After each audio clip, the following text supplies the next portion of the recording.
Welcome to R&R Livin' Life. In this episode, Rick and I leave Booborowrie and make our way towards Stirling on the outskirts of Port Augusta. What a trip it turns out to be. Not only the directions, back and forth across the district, then around sharp right or left-handed bends around farms, through Spalding and Glenea, then across through Narrady to Crystalbrook.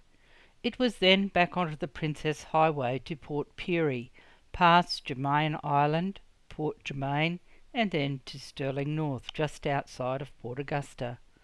The wind started quite early in the day, and by mid-morning the blowing dust made visibility poor in places. As we left Booborowrie, we were on the lookout for the Camel Hump, a dry stone wall that runs for over 30 kilometres from Booborowrie to Farrell Flat, and I think I did see some in the distance, but wasn't sure.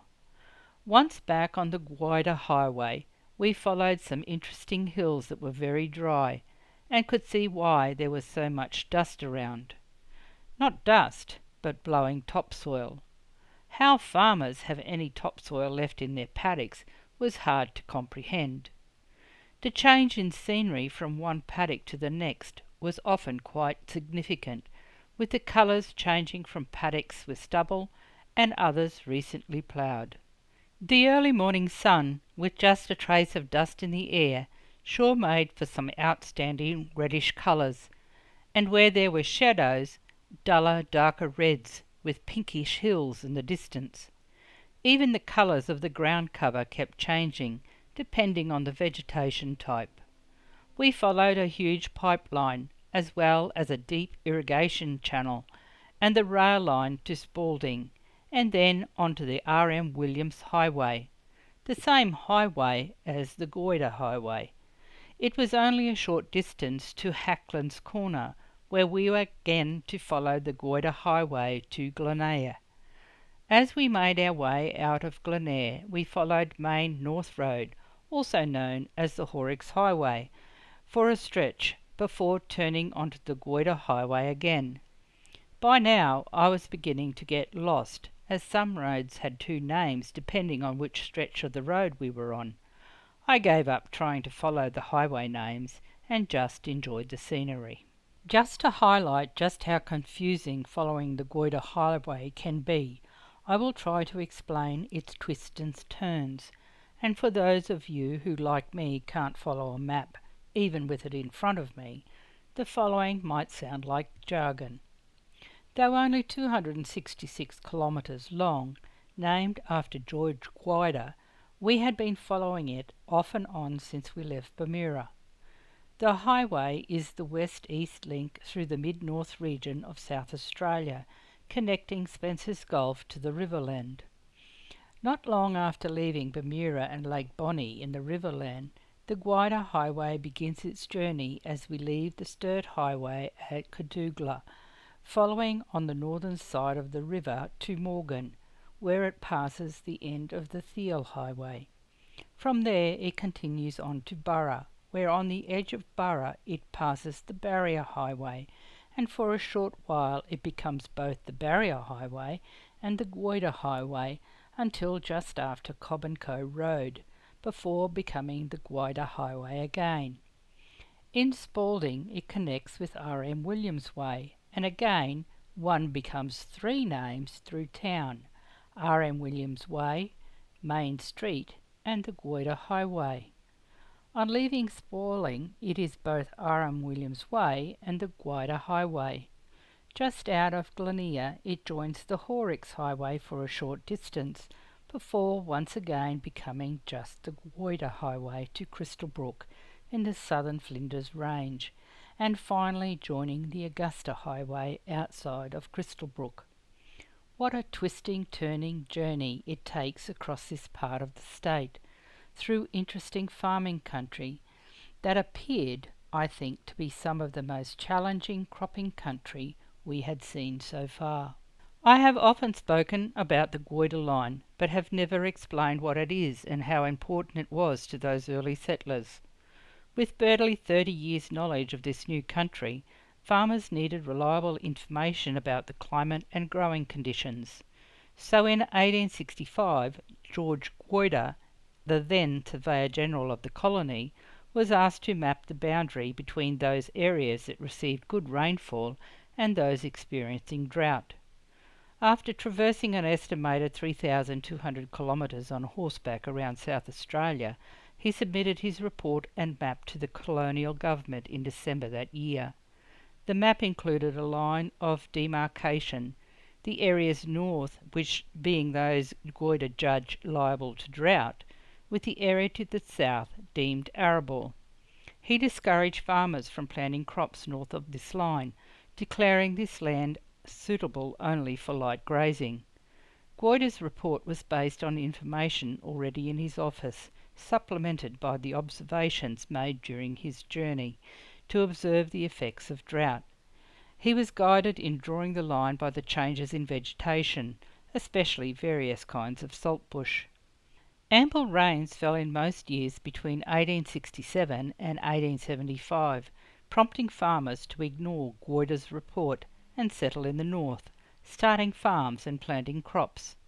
The idea that rain follows the plough, a now discredited theory of climatology, developed during the contemptuous westward expansion of cropping in the United States, encouraged this trend. A few years later, many had to abandon their properties, as the land was indeed unsuitable for crops, and Goyder was proven correct. One of the reasons why we see so many farmhouse ruins in the vicinity of Goyder's line. Today, agriculture is possible north of the line near the Murray River, only because of irrigation using water drawn from the river. We arrived in Port Pirie, the second most important seaport in South Australia, on the eastern shore and near the head of Spencer Gulf, around morning tea time, so stopped and checked out the town. Founded in 1848 and named after John Pirie, a vessel that had brought settlers to the area in 1845 and to load sheep from the surrounding pastoral districts, Port Pirie developed as a natural port for the export of lead ore from Broken Hill, with lead smelting beginning in 1889. The growth of the industry and the subsequent opening of one of the world's largest zinc smelters has been largely responsible for the city's growth. A plant to process rare earth oxides from beach sands, once used to extract uranium from ores at Radium Hill, a former uranium mine being the first in Australia near Coburn, northeast of Port Pirie, is also in the area. Today, NiStar operates the lead smelter as well as produces refined silver, copper, acid, gold and various other byproducts like sulfuric acid. While the port is a major hub for exporting lead and zinc concentrates, it is also a significant exporter of wheat and barley. Hence the huge silos. The first European to see the location was Matthew Flinders in 1802, as he explored the Spencer's Gulf by boat, while the first land discovery by a European was by the explorer Edward Eyre, who explored the region around Port Augusta. John Horrocks also discovered a pass through the Flinders Ranges to the coast, now named Horrocks's Pass. By now the wind had certainly picked up as we made our way towards Port Germain, Germain Bay and Waroona Island. The first settlers felled valuable timber, created grazing and cropping lands, and ultimately the grain trade, leading to the development of Port Germain as a township, followed by the formal declaration as a port in 1841, becoming the largest grain shipping port in Australia at that time. Windjammers filled their hulls and set off on the perilous journey back to Europe, with competing ships caught in the Great Grain Race to see who could reach Europe in under 100 days. 4 of the ships left Port Germain and were never seen again.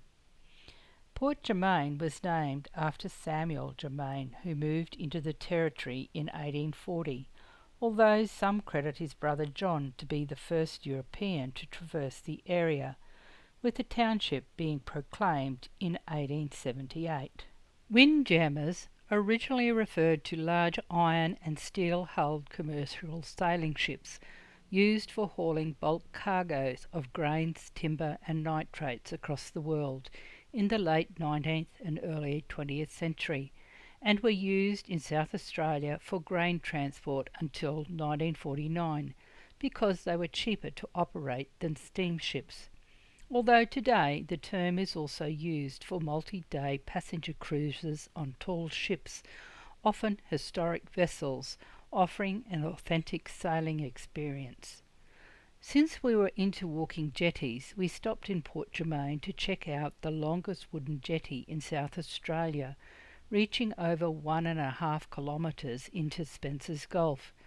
However, it was very windy, so didn't get to walk it this time, especially as the wind was very gusty, with the wind between 48 and 60 kilometres per hour, and at 11:15, gusting to 61 kilometres per hour. The Port Germain jetty opened in 1881, and in 1883 it was extended to a length of 1,680 metres. This length, which was necessary because of the town's extremely shallow beach, briefly made it to the longest wooden jetty in the southern hemisphere.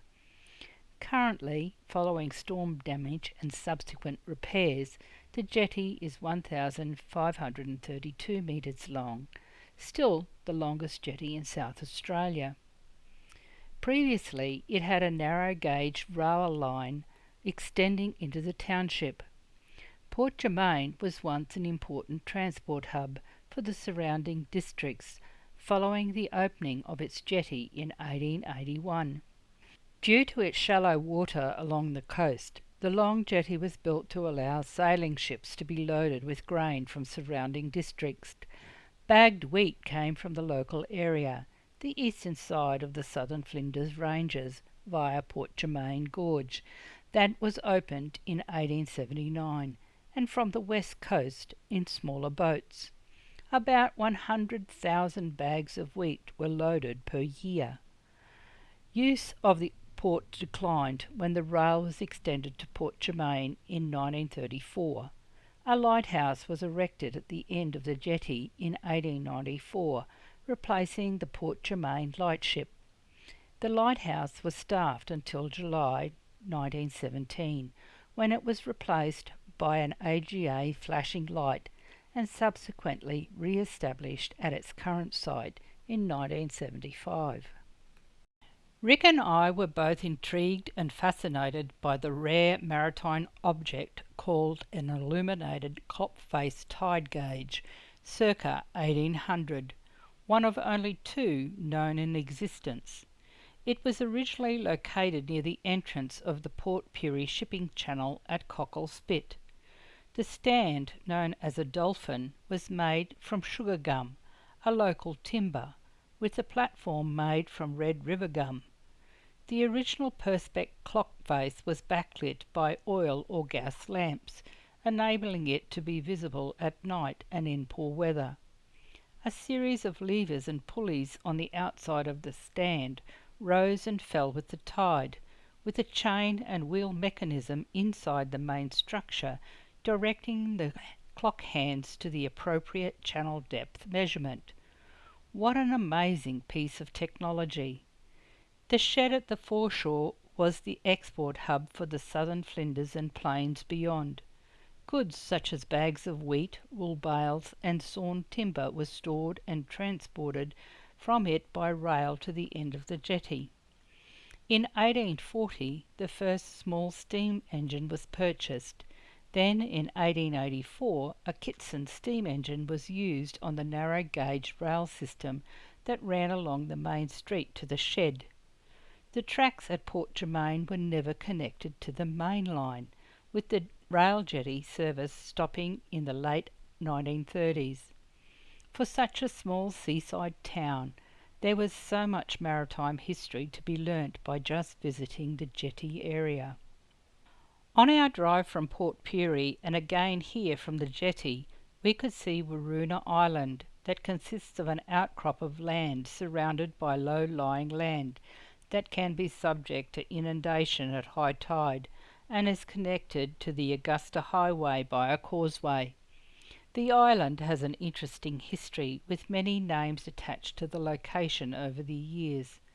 Originally intended to be a port, the island was considered not appropriate, as a jetty of 3 kilometres would have had to be built to allow larger ships to come anywhere near the wharf. From Port Germain we made our way back to the Princess or Augustus Highway and on through the locality of Booborowrie that occupies land extending from the coastline with the Spencer's Gulf in the west to the western side of the Flinders Range in the east and the southern end of the Black Range section of Mount Remarkable National Park that extends into the locality from the northeast. The land is mainly used for agriculture and conservation. By now the dust was becoming quite evident, not only around the hills but across the paddocks closer to the highway. Not far from where the Horrocks Pass Road from Wilmington joins the highway, we passed the Port Augusta Wind Farm project. It is Iberdrola's first renewable hybrid wind-solar energy complex in Australia, combining wind and solar photovoltaic power generation, with 50 wind turbines combined with 250,000 solar panels, taking advantage of the high solar radiation generated in Port Augusta and the usual strong wind resource during the day, with winds in this area strongest in the afternoon. We arrived at Augusta Caravan Park, Stirling, just after midday. Thankfully, the wind had decided to settle around 3 o'clock. Stirling is named after Edward Stirling, an early settler to South Australia who established several pastoral properties and was co-founder of what was to become Elders Limited. Founded in 1854, Stirling grew rapidly as a result of the expansion of apple growing and market gardens to satisfy the demand of the expanding city of Port Augusta, whose centre is only 15 kilometres from Stirling. It also developed as a residential address for English migrants who could afford it, to escape Adelaide's hot summers, often 10 degrees cooler than Adelaide. After a restful night, Rick and I caught up on jobs around the boat and Gidget and did some organisation and trip planning as we move forward towards the Northern Territory. I hope you have enjoyed this episode. Give us a thumbs up if you have. Join us next time as we venture further north into the centre of South Australia towards Woomera and Glenbambo. Stay safe and enjoy life. Cheers for now. Rick and Rosemary. R&R Livin' Life.